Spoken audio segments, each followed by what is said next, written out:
సోదరులకి అడుగుతున్నటువంటి వందనాలు చెల్లిస్తానండి. కళ్ళు మూసుకున్నట్లయితే ప్రార్థించుకొని వాక్య భాగంలోకి వెళ్దాము. ఈరోజు కూడా దేవుడు మనతో విలువైన మాటలు మాట్లాడాలని ప్రతి ఒక్కరూ ప్రార్థనలో ప్రార్థించండి. పరిశుద్ధుడైన మా ప్రియ పరలోకపు తండ్రి, మీ ఘనమైన అతి శ్రేష్టమైన అత్యున్నతమైన నామమునకు వేలాది స్తుతులు స్తోత్రములు చెల్లిస్తున్నాం ప్రభువా. ఇంతవరకు మీ చిన్న కృపలో దాచి తండ్రి ఎంతో మంది కనుమరుగా అయిపోతున్నప్పటికీ కూడా ప్రభువా మమ్మల్ని ప్రేమించి మీ ప్రేమతో ప్రభువా ఇంకానూ తండ్రి మీ సత్యాన్ని తెలుసుకుని సర్వ సత్యములోనికి వెళ్ళాలనేది మీ ఆశ గనుక తండ్రి ఆశను తీర్చే బిడ్డలుగా మమ్మల్ని అందరినీ తండ్రి ఎన్నుకోమని ప్రార్థిస్తూ తండ్రి అవును ప్రభువా మేము తండ్రి ఇక్కడ కూర్చున్న వారుగా ఉన్నాం. మేమందరము ప్రభువా మీ చిత్తానికి లోబడి ప్రభువా మీకు అనుకూలంగా మీకు ఆయాసకరంగా ఎంత మాత్రం మేము ఉండకుండా ప్రభువా మీకు దుఃఖపెట్టి మీ మనస్సు నొచ్చుకునే విధంగా ఏ ఒక్కరు ఉండకుండా తండ్రి మీ ఆత్మ మూలముగా జన్మించిన మేమందరము ప్రభువా మీకు ఇష్టానుసారంగా నడుచుకునే పిల్లలుగా అందరూ ఉండుటకు సహాయం వచ్చేమని ప్రార్థిస్తున్నాం ప్రభు. ఇగో తండ్రి మీ దీని దాసురాలు నిలబడి మాట్లాడుచు ఉండగా మీ ఆత్మ సహాయమును జ్ఞానమునిచ్చి నడిపించండి ప్రభువా. జీవితాలు కలవలం అయిపోతున్నప్పటికీ ప్రభువా మమ్మల్ని తండ్రి ఇంకనూ నిలవబెట్టి తండ్రి మీ మాటలుగా తండ్రి మాకందరికి నేర్పిస్తున్న విధానం బట్టి మీకు స్తోత్రంలో చెల్లిస్తున్నాము తండ్రి. అవును ప్రభా ఇంకను తండ్రి మాకు సర్వసత్యాన్ని తెలియజేయమని ప్రార్థిస్తూ మీ వాక్య భాగంలోనికి వెళ్తున్న మమ్మల్ని అందరినీ దీవించి ఆశీర్వదించమని ప్రార్థిస్తున్నాము ప్రభా. అవును తండ్రి సర్వసత్యాన్ని తండ్రి మా అందరికీ తండ్రి మేము తెలియజేసుకుని దాని ప్రకారంగా జీవించటకు మరింత ఎక్కువగా తండ్రి మమ్మల్ని అందరినీ పురికొల్పమని ప్రార్థిస్తూ యేసుక్రీస్తు నామములో ప్రార్థన మనం సమర్పించుకుంటున్నాం మా కన్న తండ్రి. ఆమేన్.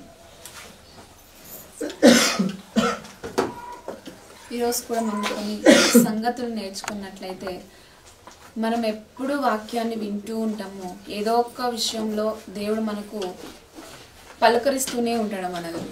అది పాట ద్వారా కానీ వాక్యం ద్వారా కానీ ఇతరుల చెప్పే వాక్యం బట్టి కానీ మనల్ని పలకరిస్తూనే ఉంటాడు దేవుడు.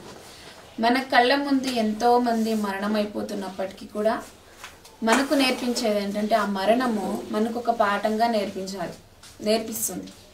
అంటే ఒక మరణం అనగానే ఇప్పుడు ఒక సపోజ్ మనం తీసుకున్నట్లయితే ఒక అద్దె ఇంట్లో దిగుతాం అనుకోండి, అద్దె ఇల్లు తీసుకుంటాం. అద్దె ఇంట్లో ఎన్నాళ్ళు ఉండగలుగుతామండి? కొన్నాళ్ళే ఉండగలుగుతాం. అద్దె రూమ్లో కొన్నాళ్ళే ఉండగలుగుతాం. ఈ జీవితం కూడా అంతే, అద్దె ఇల్లు లాక్క మనం తీసుకోవాలి. కొన్నాళ్ళే మనం ఈ లోకం మీద ఉంటాం, భూమి మీద కొన్నాళ్ళే మనం జీవిస్తాం. అద్దె ఇంట్లో ఎలా అయితే మనం కొన్నాళ్ళు మాత్రమే జీవించి మరలా దాన్ని ఖాళీ చేసి మన సొంత ఇల్లులకు సొంత ప్రదేశాలకు వెళ్ళిపోవాలి. అలాగే మన జీవితం అనేది కూడా ఒక అద్దె ఇల్లు లాగా దేవుడు మనల్ని భూమి మీదకు రప్పించాడు. దీన్ని మనం మన మనసులో ఉంచుకున్నట్లయితే మన జీవితం ఎంత మాత్రం ఈ భూమి మీద ఉండదు. ఏదో ఒక రోజు మనము మన సొంత ప్రదేశానికి సొంతమైన మన తండ్రి దగ్గరికి వెళ్ళిపోవాలనేది గుర్తుంచుకోవాలి. కనుక పిల్లలు ఈరోజు కూడా మనము కొన్ని విలువైన మాటలు మనం నేర్చుకున్నట్లయితే కొరింథీయులకు రాసిన మొదటి పత్రిక ఇక్కడ ఏంటంటే దేవుడు మనల్ని ఎందుకు ఎన్నుకున్నాడు, దేవుడు మనల్ని పిలిచిన ఉద్దేశం ఏంటి, దేవుడు మనల్ని అసలు ఎందుకు పిలుచుకున్నాడు. చాలా మంది లోకంలో ఉన్నారు కదా, కానీ మనల్నే ఎందుకు దేవుడు పిలిచాడు, మనల్ని ఎందుకు ఎన్నుకున్నాడు అనే విషయాన్ని ఈరోజు మనం నేర్చుకున్నట్లయితే, ఎందుకంటే చాలా మంది మనకు మరణం అయిపోతున్నప్పటికీ కనుమరుగైపోతున్నప్పటికీ మనం ఇంకా ఉన్నాం భూమిని. ఉన్నాం అనగానే మనం తెలుసుకోవాల్సిన విషయాలు చాలా ఉన్నాయి. చాలా నేర్చుకొని దేవునికి అనుకూలంగా నడవాలనేది దేవుని యొక్క ప్రణాళిక. కనుక మనం చూద్దామండి. కొరింథీయులకు రాసిన మొదటి పత్రిక మొదటి అధ్యాయము 26వ వచనం. కొరింథీయులకు రాసిన మొదటి పత్రిక మొదటి అధ్యాయము 26వ వచనం నుండి చదువుకుందామండి. సహోదరులారా మిమ్మును పిలిచిన పిలుపును చూడుడి. ఇక్కడ మనము చదివినట్లయితే సహోదరులారా మిమ్మును పిలిచిన పిలుపును చూడుడి. అక్కడ వాళ్ళకే కాదు, ఇక్కడ మనకు కూడా మనల్ని పిలిచిన పిలుపును మనం చూసుకుందాం. ఈరోజు మనల్ని పిలిచిన ఆ పిలుపు ఏంటి, ఎందుకు పిలిచాడు? చాలా మంది ఉన్నారు కదా, ఎలా అని చూద్దామండి. చదవండి. అలాగే మీలో లోకరీతిని జ్ఞానులైనను గనులైనను గొప్ప వంశము వారినైనను అనేకులు పిలువబడలేదు గాని ఏ శరీరియు దేవుని ఎదుట అతిశయింపకుండునట్లు జ్ఞానులను సిగ్గుపరచుటకు లోకములో నుండు వెర్రి వారిని దేవుడు ఏర్పరచుకొని ఉన్నాడు. ఇక్కడ చాలా మంది మనకు అప్సియల్స్ కానీ చాలా మంది, కొంతమంది ఎలా ఉంటారంటే యేసుక్రీస్తు ప్రభువారు అనగానే చాలా తక్కువ జాతి వాళ్ళు ఎన్నుకునే వాళ్ళండి, ఎన్నుకునే దేవుడు ఆ దేవుడు అన్నట్లుగా మాట్లాడుతూ ఉంటారు. కానీ ఇక్కడ దేవుడు ఏం మాట్లాడుతున్నాడంటే మనల్ని ఎన్నుకున్నాడంటే వారు వెర్రివారు, వారు సిగ్గుపడాలి అని మాట్లాడుతున్నాడు. ఇక్కడ జ్ఞానులైనను గనులైనను గొప్ప వంశము వారినైనను అనేకులు పిలువబడలేదు గాని ఏ శరీరయు దేవుని ఎదుట అతిశయింపకుండునట్లు జ్ఞానులను సిగ్గుపరచుటకు లోకములో నుండి వెర్రి వారిని దేవుడు ఏర్పరచుకొని ఉన్నాడు. అన్నీ ఉన్నారు, అన్నీ ఉన్నాయి, నాకేం తక్కువ లేదు అని చెప్పేసి వాళ్ళు చాలా అతిశయించుకుంటూ నడుచుకుంటూ ఉంటారు లోకంలో.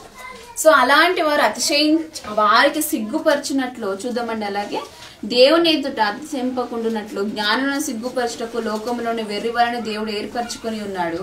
బలవంతులైన వారిని సిగ్గుపరచుటకు లోకములో బలహీనులైన వారిని దేవుడు ఏర్పరచుకొని ఉన్నాడు. వారిని సిగ్గుపరచాలి. చాలా మంది గర్విస్తూ ఉంటారు వారికి ఉన్న హోదాన్ని బట్టి, వారికి ఉన్న డబ్బును బట్టి చాలా మంది గర్విస్తూ ఉంటారు. వారు దేవుణ్ణి ఎంత మాత్రము తెలుసుకొనలేక లోకంలో నశించిపోతూ ఉంటారు. అలాంటి వారిని చూసి వారిని సిగ్గుపరచాలి. మనల్ని ఎన్నుకొని చాలా అంటే దీన స్థితిలో వారి హృదయం, ఎవరి హృదయం అయితే విరిగి నలిగిపోయి ఉంటుందో అలాంటి వారిని దేవుడు ఇష్టపడతాడు. ఎవరైతే ఏ శరీరం అయితే అతిశయిస్తూ ఉంటుందో, హోదాను బట్టి లేదా లోకరీతిగా ఏ శరీరం అయితే అతిశయిస్తూ ఉంటుందో అలాంటి వారిని సిగ్గుపరచుటకు మనలాంటి వారిని దేవుడు ఎన్నుకున్నాడని ఇక్కడ మనం నేర్చుకుంటున్నాం. అలాగే చూద్దామండి. వెర్రి వారిని దేవుడు ఏర్పరచుకొని ఉన్నాడు. బలవంతులైన వారిని సిగ్గుపరచుటకు లోకములో బలహీనులైన వారిని దేవుడు ఏర్పరచుకొని ఉన్నాడు. ఎన్నికైన వారిని వ్యర్థము చేయుటకు లోకంలో నీచులైన వారిని, తృణీకరింపబడిన వారిని, ఎన్నిక లేని వారిని దేవుడు ఏర్పరచుకొని ఉన్నాడు. చాలా అంటే వారు ఎలా ఉంటారంటే ఇప్పుడు బయట అడుక్కు తినే వాళ్ళు కనిపిస్తూ ఉంటారండి. అలాంటి వారిని బాగా హోదా ఉన్న వాళ్ళు ఎలా చూస్తారండి? చాలా చిన్న చూపు చూస్తారు. అదే మన దేవుడైతే మనం ఎలా అయితే అప్సియల్స్ ఎలా అయితే వారిని ఎలా అయితే చూస్తాడో దీన స్థితిలో ఎవరైతే ఏమీ లేకున్న వాళ్ళు ఎలా ఉన్నా కూడా మనం అసలు కొంతమంది అయితే దగ్గరకు రానివ్వరు. అలాంటి వారిని దగ్గరకు రానియకపోయినప్పటికీ కూడా దేవుడు అయితే ప్రతి ఒక్కరిని, ఏ ఒక్క బిడ్డ అయితే ఈ లోకంలో జీవిస్తూ ఉంటుందో ప్రతి బిడ్డలను కూడా ఆయన ఒకే రీతిగా చూస్తూ ఉంటాడు.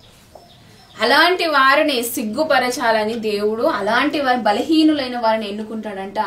లోకములో నీచులైన వారిని, ఎవరైతే నీచ స్థితిలో ఇప్పుడు నీచంగా ఉన్నారు అనగానే మనం వారిని అసహించుకుంటాం.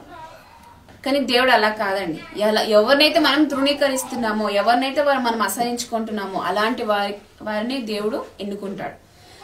తృణీకరింపబడిన వారిని, ఎన్నికలేని వారిని దేవుడు ఏర్పరచుకొని ఉన్నాడు. అయితే ఆయన మూలముగా మీరు క్రీస్తు యేసునందున్నారు. ఆయన మూలముగా, ఎవరైతే ఆయన మూలముగా ఉంటారో దేవుడైతే ప్రతి ఒక్కరిని ఎలా అయితే అందరినీ ఏకరీతిగా చూస్తూ ఉన్నాడో మనము కూడా ఆయన మూలముగా ఉన్నట్లయితే, క్రీస్తు యేసునందున్నారంటే ఆయన మూలముగా ఉన్నట్లయితే ఆయన ఆలోచన కలిగి, ఆయన పరిశుద్ధత కలిగి, ఆయన పిలువబడిన దానికి మనము గౌరవాన్ని ఇస్తూ ఆయనకు అనుకూలంగా జీవించాలని ఇక్కడ మనకు వాక్య భాగం నేర్పిస్తుందండి. గనుక ఆయన పిలుపుకు మనము ఎంత మాత్రము ద్రోహం చేయకూడదు. ఆయన మనల్ని ఎలా అయితే పరిశుద్ధులుగా ఉండటకు పిలిచాడో అదే రీతిగా పరిశుద్ధత కలిగి మనం జీవించాలనేది మనం నేర్చుకోవాలి. అదే మాట చూద్దామండి. అదే 2వ అధ్యాయము, కొరింథీయులకు రాసిన మొదటి పత్రిక 2వ అధ్యాయము 9వ వచనం చదువుకుందామండి. ఇందును గూర్చి దేవుడు తను ప్రేమించి వారి కొరకు, ఇక్కడ మనం ఇంతసేపు పిలువబడ్డం అని నేర్చుకున్నామండి. పిలిచిన వారికి దేవుడు ఏం చేస్తాడు, దేనికోసం ఆయన పిలిచాడు, ఎందుకు పిలిచాడు, మనతో పని ఏంటి, మనం ఎలా జీవించాలి, ఎలా ఉండాలి, ఆ పిలుపుకు అర్థం ఏంటి, దేవుడు ఎందుకు పిలిచాడు, ఎందుకు ఎన్నుకున్నాడు అనేది ఈ వచనంలో చూసుకుందాం. ఇందును గూర్చి దేవుడు తన్ను ప్రేమించిన వారి కొరకు ఏవి సిద్ధపరిచెనో అవి కంటికి కనబడలేదు, చెవికి వినబడలేదు, మనుష్య హృదయమునకు గోచరము కాలేదు. ఇక్కడ నేర్చుకున్న మాట ఏంటి అంటే దేవుడు మనల్ని పిలిచాడండి. ఎందుకోసం పిలిచాడు, అది ఎలా ఉన్న వాళ్ళకు ఎందుకోసం పిలిచాడు అనేది ఇక్కడ మనం ముందుకు చూసుకున్నట్లయితే, దేవుడు తను ప్రేమించిన వారి కొరకు ఏవి సిద్ధపరచనో మనకు తెలుసా అండి. ఏం సిద్ధపరచాడండి దేవుడు? మనల్ని దేవుడు ప్రేమిస్తున్నాడు. దేన్ని సిద్ధపరచాడు మన కొరకు? ఆయన నిత్య జీవితాన్ని. ఎంతో మనకు ఇంకా తెలియని విషయాలు ఎన్నో మనకు ఉన్నాయి. బైబిల్లో కూడా రచింపలేనివి కూడా చాలా. అంటే దేవుడు మనకు మన మనుష్య హృదయానికి గోచరం కాలేదంట. ఇక్కడ చెప్తున్నాడు కదండి, కంటికి కనబడలేదు, చెవికి వినబడలేదు, మనుష్య హృదయం మనకు గోచరము కాలేదు. మరి గోచరము కాలేదంటే తెలియకున్నట్లయితే మనకు మరి తెలిసిన విషయం ఏంటి అనేది ముందుకు చూసుకుందామండి. 10వ వచనము అని వ్రాయబడి ఉన్నది, మనకైతే దేవుడు వాటిని తన ఆత్మ వలన బయలుపరిచి ఉన్నాడు. ఆ ఆత్మ అన్నిటినీ దేవుని మర్మములను కూడా పరిశోధించుచున్నాడు. ఏ ఆత్మ మనలో ఉంటే తెలుస్తుందండి? దేవుని ఆత్మ, పరిశుద్ధ ఆత్మ. ఇక్కడ చూద్దాం, మనకైతే దేవుడు వాటిని తన ఆత్మను బయలుపరిచి ఉన్నాడు. ఆత్మ అన్నిటినీ దేవుని మర్మములను కూడా పరిశోధించుచున్నాడు. ఒక మనుషుని సంగతులు అతనిలోనున్న మనుషాత్మకే గాని మనుష్యులలో మరి ఎవనికి తెలియను. అలాగే దేవుని సంగతులు దేవుని ఆత్మకే గాని మరి ఎవనికి తెలియవు. మనం చేసే పనులు, మనం ఏదైతే మన సొంత కార్యాలు మనం చేస్తూ ఉంటాం అది మనకు మాత్రమే తెలిసి ఉంటది. మన ఏకాంత జీవితం మనకు మాత్రమే తెలిసి ఉంటది. అలానే ఆ మనుష్య ఒక ఆత్మకు ఎలా అయితే తెలిసి ఉంటుందో, దేవుని ఆత్మ కలిగి ఉన్న మనకు దేవుని మర్మాలు మనకు తెలుస్తాయంట. బైబిల్ గ్రంథాన్ని మనము ప్రతిరోజు పరిశోధించినట్లయితే ఎన్నో విలువైన తెలియని మర్మాలను విషయాలు మనకు దేవుని ఆత్మ కలిగి మనము చదివినట్లయితే ఎన్నో మర్మాలు మనం తెలుసుకుంటామండి.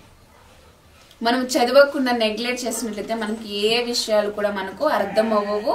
అది మన హృదయానికి గోచరము కాలేదు అని మాట్లాడుతున్నాడు ఇక్కడ. అలాగే ముందుకు చూద్దామండి, మనుష్యాత్మకే గాని మనుష్యులలో మరి ఎవనికి తెలియను. అలాగే దేవుని సంగతులు దేవుని ఆత్మకే గాని మరి ఎవనికి తెలియవు. దేవుని వలన మనము దయచేయబడిన వాటిని తెలుసుకొనుటకై మనము లౌకికాత్మను కాక ఏ ఆత్మ కాకండి, దేవుని సంగతులు మనం తెలుసుకోవాలంటే ఏ ఆత్మ ఉండకూడదు, లౌకిక ఆత్మ అనేది మనలో ఉండకూడదు. లౌకిక ఆత్మ అనగానే లోకపరంగా ఆశలు, సాతాను ఆలోచనలు, అది లౌకిక ఆత్మ. దేవుని ఆత్మ వేరు, లౌకిక ఆత్మ వేరు. దీనికి డిఫరెన్స్, వ్యత్యాసం మనం తెలుసుకోవాలి. లౌకిక ఆత్మ ఎవరైతే కలిగి ఉంటారో దేవుని సంగతులు మర్మాలను ఎంత మాత్రమో ఎప్పటికీ మనం చనిపోయేంత వరకు కూడా మనం తెలుసుకోలేం. లౌకిక ఆత్మ, మరోసారి చదువుకుందామండి. దేవుని వల్ల మనకు దయచేయబడిన వాటిని తెలుసుకొనుటకై మనము లౌకికాత్మను కాక దేవుని యొద్ద నుండి వచ్చు ఆత్మను పొంది ఉన్నాము. అప్పుడు వాళ్ళు పొంది ఉన్నారంట, ఇప్పుడు మనం పొందామా లేదా అనేది గ్రహించుకోండి. అప్పుడు వాళ్ళు పొందారంట, పొంది ఉన్నాము అని చెప్పుకుంటున్నారు. ఈ పొంది ఉన్న ఈ ఆత్మను, దేవుని ఆత్మను మనం పొంది ఉన్నామా? మనలో ఉన్నది లౌకిక ఆత్మనా లేదంటే దేవుని ఆత్మనా అనేది మనం ఈరోజు పరీక్షించేసుకోవాలి. ఏ ఆత్మ మనలో సంచరిస్తుంది? ఎందుకంటే మనం ఎప్పుడు చనిపోతే మనకు తెలియదండి. ఎంతవరకు ఒక్కొక్క వ్యక్తికి ఎంతవరకు ఆయుష్ ఉంటుందో మనకు తెలియదు. ఆ ఆయుష్ తీరేలోగా మనలో ఉన్న ఏ ఆత్మ మనలో పనిచేస్తుంది? దేవుని ఆత్మకు మనం చోటిస్తున్నామా లేదా లౌకిక ఆత్మకు మనం చోటిస్తున్నామని మనం గ్రహించుకోవాలండి. లౌకికాత్మను కాక దేవుని వద్ద నుండి వచ్చు ఆత్మను పొంది ఉన్నాము. మనుష్య జ్ఞానము నేర్పు మాటలతో గాక ఆత్మ సంబంధమైన సంగతులతో సరిచూచుచు. మనము దేవుని ఆత్మ మనం కలిగి ఉన్నట్లయితే ఆత్మ సంబంధముగా ఆలోచన చేసి సరి చూసుకుంటాం. దేని ఎందు నేను కరెక్ట్ గా ఉన్నాను, దేని ఎందు నేను రాంగ్ గా ఉన్నాను అనేది మనం సరి చూసుకుంటామంట. ఏ ఆత్మ కలిగి ఉంటే సరి చూసుకుంటామండి? దేవుని ఆత్మ. సరి చూసుకుంటూ అలాగే చూద్దామండి, చదవండి. ఆత్మ నేర్పు మాటలతో వీటిని గూర్చియే మేము బోధించుచున్నాము. ప్రకృతి సంబంధి అయిన మనుష్యుడు దేవుని ఆత్మ విషయములను అంగీకరింపడు. ఇక్కడ లౌకికాత్మ చూసాము, ప్రకృతి ఆత్మ చూసాము. ప్రకృతిని ఆరాధిస్తూ కొంతమంది దేవుణ్ణి తెలుసుకోలేక ఈ ప్రకృతిని దేవుడు అన్నట్లు వాళ్ళు నడుచుకుంటూ ఉంటారు. కానీ మనం సత్యం మనం తెలుసుకున్నాం. నిజమైన దేవుడు ఎవరు, నిజంగా దేవుడు దేన్ని సృష్టించాడు, దేన్ని మనం పూజించాలి, దేవుని మనం దేన్ని ఆరాధించాలనేది సత్యం తెలుసుకున్న మనకు తెలుసు అది విషయం. అయినా కూడా ప్రకృతి సంబంధము కలిగిన ఆత్మతో కలిగి చాలా మంది నడుచుకుంటూనే ఉంటారు. అలా ఉండకుండా మనము ప్రకృతి సంబంధిగా మనం ఉండకుండా గురించి మేము బోధించున్నాము. ప్రకృతి సంబంధమైన మనుషులు దేవుని ఆత్మ విషయములను అంగీకరింపడు. ఎవరైతే ప్రకృతి సంబంధమైన ఆత్మను కలిగి ఉంటారో దేవుని విషయాలను అంగీకరింపడంట. సో ఈ రోజు మనం అంగీకరించామా లేదా అనేది మనమే గ్రహించుకుందామండి. అలాగే చూసుకుందాము. అవి అతనికి వెర్రితనముగా ఉన్నవి, అవి ఆత్మానుభవం చేతనే వివేచింపదగును గనుక అతడు వాటిని గ్రహింపజాలడు. ఆత్మ సంబంధి అయిన వాడు అన్నిటినీ వివేచించును. ఆత్మ సంబంధిగా ఎవరైతే ఉంటారో, దేన్ని చెప్తున్నారు, దేన్ని మాట్లాడుతున్నారు, ఏ విషయం గురించి ఈ రోజు మేము చర్చించుకున్నాము, ఏ విషయాలు ఈ రోజు నా హృదయంలో నేను పంపించుకుంటున్నాను అనేది దేవుని ఆత్మ కలిగి ఉన్న వారైతే వారికి అన్ని ఆ దేవుని మర్మాలు కానీ దేవుని సంగతులు కానీ తెలిసిపోతూ ఉంటాయి. అదే లౌకిక ఆత్మ కానీ ప్రకృతి సంబంధమైన ఆత్మ కానీ మనం కలిగి ఉన్నట్లయితే మనం ఎంత మాత్రమో దేవునికి దగ్గరగా ఉండలేమండి. దేవుని గురించి విషయాలను సంగతులు ఎంత మాత్రం మనము తెలుసుకోలేము. గనుక ఈ రోజు మనలో ఉన్న లౌకిక ఆత్మ ఉందా లేదా దేవుని ఆత్మ ఉందా అనేది మనం పరీక్షించుకుందామండి. దీనికి ఒక ఉదాహరణగా ఎన్నో విషయాలు యేసుక్రీస్తు ప్రభువారు ఎన్నో ఉపమానాల ద్వారా కానీ ఎన్నో ఉదాహరణల ద్వారా కానీ ఎన్నో మనకు చెప్పాడు. ఒక ఉదాహరణగా ఒక మాట చూసుకుందామండి. యోహాను సువార్త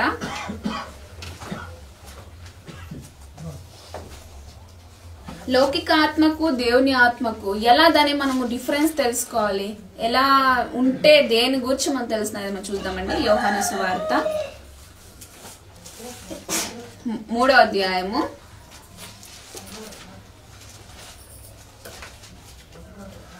యోహాను సువార్త 3వ అధ్యాయం 8వ వచనం అండి. 7వ వచనం నుంచి చూద్దామండి.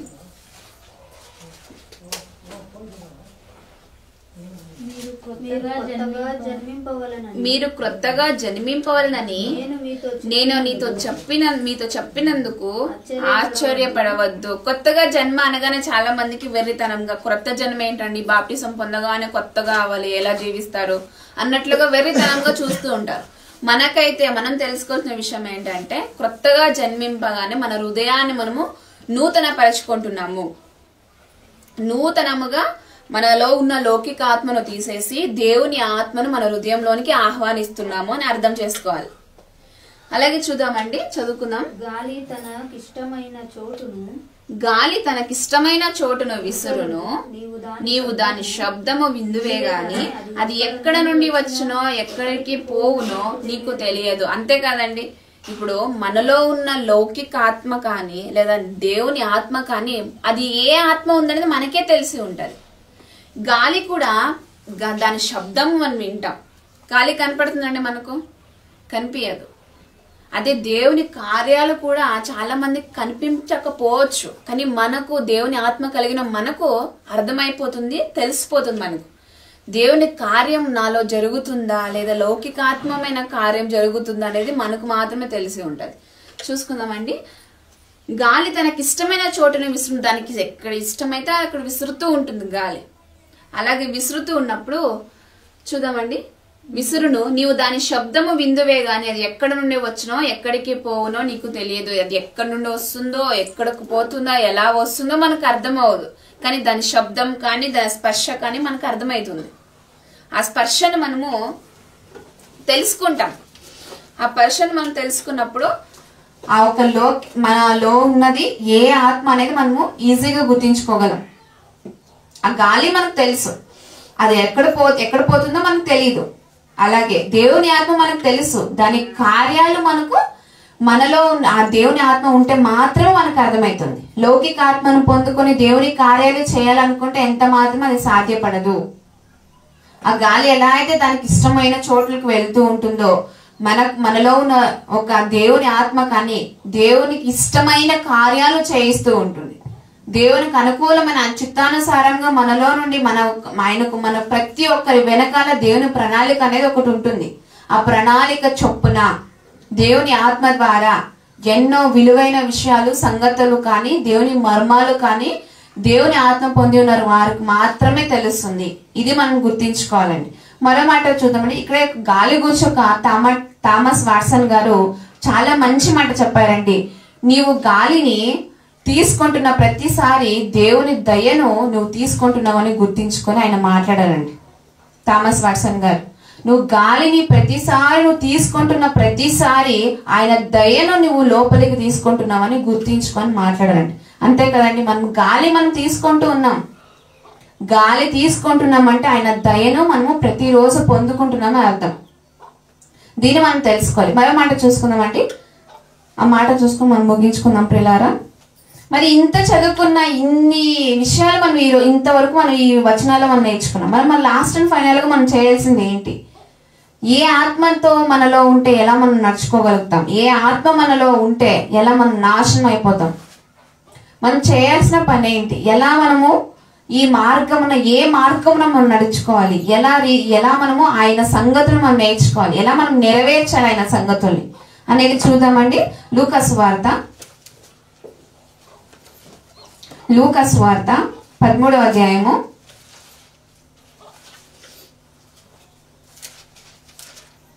22వ అధ్యాయము 22వ వచనం అండి. 22వ వచనం చూసుకుందాం. ఆయన యెరూషలేమునకు ప్రయాణమైపోవచ్చు, బోధించుచు పట్టణములోను గ్రామములోను సంచారము చేయుచుండెను. ఒకడు, ప్రభువా రక్షణ పొందువారు కొద్దిమందేనా. ఇక్కడ ఆగుదామండి. ఆయన యెరూషలేమునకు ప్రయాణమైపోవచ్చున్న టైం పోతూ ఉన్నప్పుడు బోధించుచు పోతున్నాడట. పోతున్నప్పుడు పట్టణంలోను గ్రామంలోను సంచారము చేయుచుండెను. ఒకడు వచ్చేసి, ప్రభువా రక్షణ పొందేవారు కొద్దిమందేనా, ఇంతే మందేనా రక్షణ పొందేవారు, మిగతా వారు అన్నట్లుగా ఒక క్వశ్చన్ వేస్తున్నాడు. అక్కడ ఆ క్వశ్చన్ వచ్చినప్పుడు ఆయన చెప్తున్న మాట ఏందని చూద్దామండి. అని ఆయన అడుగగా ఆయన వారిని చూచి ఇరుకు ద్వారమున ప్రవేశింప పోరాడుడి, అనేకులు ప్రవేశింప జూతులు గాని వారి వలన కాదని మీతో చెప్పుచున్నారు. ఇరుకు మార్గం అనగానే ఏంటండి? ఇరుకు మార్గం. ఇప్పుడు మనం ఇరుక్కుంటున్నామా? దేవుని ఆత్మలో ఉన్న మనము కొన్ని విషయాలు ఆ దేవుని ఆత్మతో యుద్ధం చేయడానికి వస్తూ ఉంటాయి. సాతాను ఆత్మ, మనలో దేవుని ఆత్మ ఉన్నట్లయితే ఆ యుద్ధము సాతాను ఆత్మకు దేవుని ఆత్మకు జరుగుతూ ఉంటుంది. ఆ యుద్ధంలో దేన్ని గెలిపిస్తామో దేన్ని ఓడిస్తాం అనేది మనకు సంబంధించింది. దేన్ని మనం గెలిపించగలుగుతున్నాం, దేన్ని ప్రతిరోజు యుద్ధం జరుగుతూనే ఉంటుందండి. కొన్ని ఇప్పుడు మన బాడీలో బ్లడ్ సర్క్యులేషన్ జరుగుతూ ఉన్నప్పుడు కొన్ని కణాలు మన దేహంలోనికి బాడీలోనికి ప్రవేశించాలని చూస్తూ ఉంటాయి.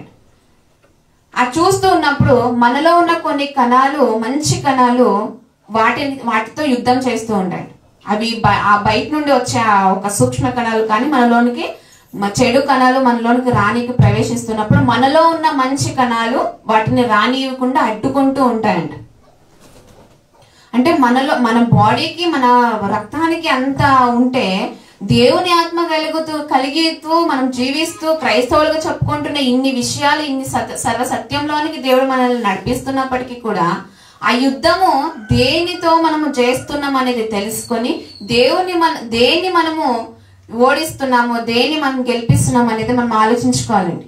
ఎంత మాత్రం ఇది మా బాడీలో ఉన్న మాకు సంబంధించిన ఈ కణాలు కాదు, బయట నుండి వస్తున్నాయి, ప్రవేశించాలని చూస్తున్నాయి అని చెప్పేసి అవి ఎంత మాత్రం రానివ్వంట, వాటితో యుద్ధం చేస్తాయి. సో ఇన్ని విషయాలు మనం తెలుసుకున్నాము. ఇరుకు మార్గములో యుద్ధము చేయాలి ఒక సాతాను ఆత్మతో. కానీ మనము లౌకిక ఆత్మను మనలో కలిగి ఉండి మనం యుద్ధం చేయగలుగుతామండి? ఓడిపోతాం సాతాను ముందు.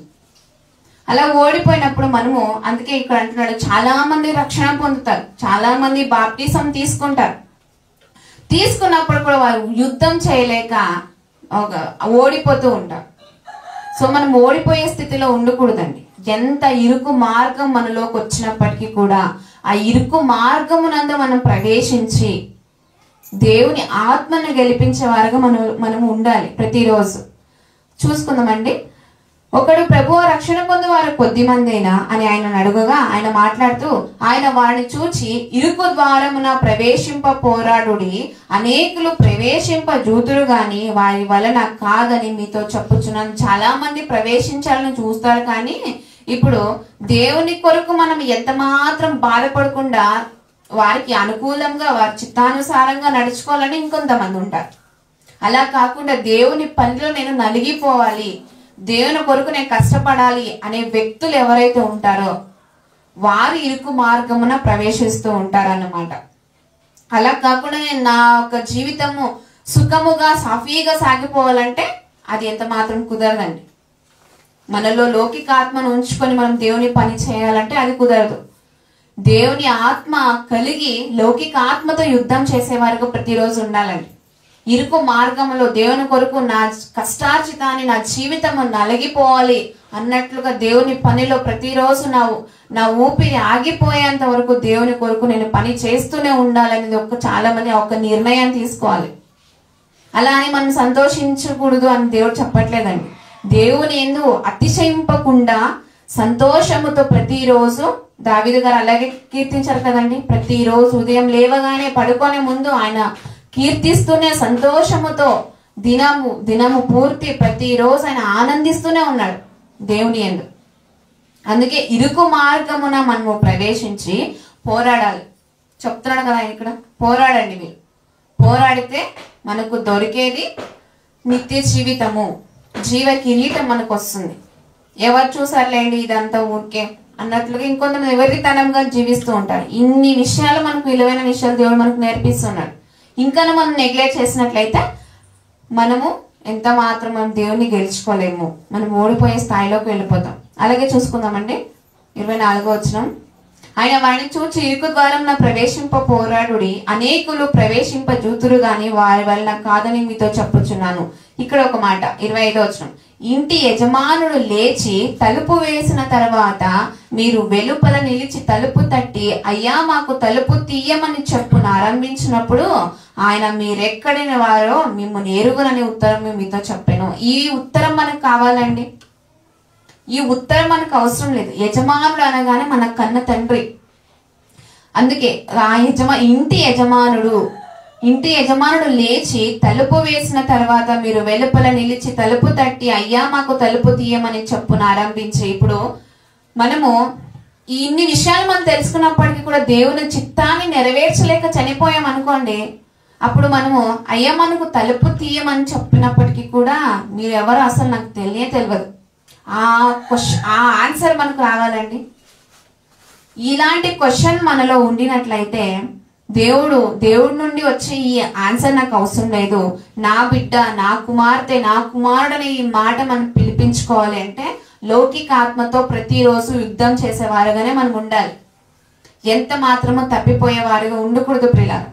ఎన్నో విషయాలు, ఎన్నో బాధలు, కష్టాలు, ఇరుకులు మనకు వస్తూనే ఉంటాయి. మనం ఏదో ఒక వార్త మనకి వినిపిస్తూనే ఉంటుంది, చెడు వార్త. ఆ వార్తలు వచ్చినప్పటికీ కూడా అన్నిటికీ నిలువబడి దేవుని ఆత్మ కలిగి ప్రతి లౌకిక ఆత్మ ఏదైతే మనలో ప్రవేశింపాలని చూస్తుంటుందో దాంతో యుద్ధం చేసి గెలిచేవారుగా ఉండాలని ఉంటారని నేను ప్రేమపూర్వకంగా తెలియజేస్తూ నా యొక్క మాటలు ముగిస్తున్నానండి. కళ్ళు మూసుకొని ప్రార్థించుకుందాం. పరిశుద్ధుడైన మా ప్రియ పరలోకపు తండ్రి, మీ ఘనమైన అతి శ్రేష్టమైన మీ నామానికి తండ్రి, పరిశుద్ధమైన నామానికి స్తోత్రంలో చెల్లిస్తున్నాము తండ్రి. ప్రభువా, ఇంతవరకు తండ్రి ఎన్నో విలువైన విషయాలు మేము నేర్చుకున్నాము ప్రభువా.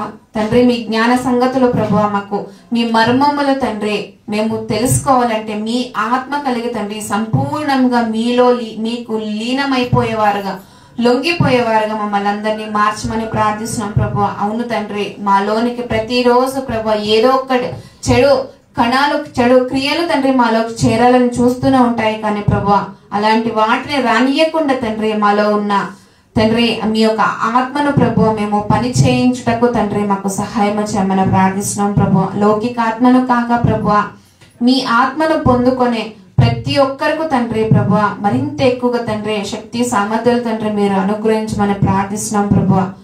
తండ్రి మా యొక్క యుద్ధము ప్రభువా లోక శరీరాలతో కాదు గాని తండ్రి ఆకాశ మండలం అందున్న దూతల సమూహముతో తండ్రి ప్రభువా దురాత్మల సమూహముతో తండ్రి మేము యుద్ధము చేస్తున్నామని గ్రహించుకునే ప్రభా మేము ముందుకు వెళ్ళటకు మా అందరికి సహాయం చేయమని ప్రార్థిస్తున్నాం ప్రభా.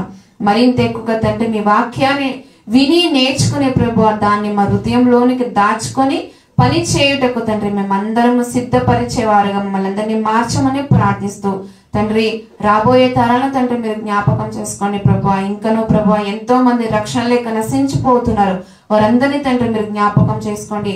అవును ప్రభా, రక్షణ పొందినప్పటికీ కూడా తండ్రి మీ చిత్తానుసారంగా మా జీవితాలు లేకపోతే అది ఎంత మాత్రమో తండ్రి వ్యర్థము గనుక ప్రభా దాన్ని మేము గ్రహించుకొని మా హృదయంలో ఉంచుకొని ప్రభా మీ ఆత్మను సంపూర్ణంగా పొందేవారుగా మమ్మల్ని అందరూ తీర్చిదిద్దమని ప్రార్థిస్తూ మా కుటుంబాలన్నింటినీ మీరు జ్ఞాపకం చేసుకోండి తండ్రి. మీకు విధేయత తెచ్చే బిడ్డలుగా మమ్మల్ని అందరినీ తీర్చిదిద్దమని ప్రార్థిస్తూ యేసుక్రీస్తు నామములో మీ ప్రార్థన మనం సమర్పించుకుంటున్నాం మా కన్న తండ్రి.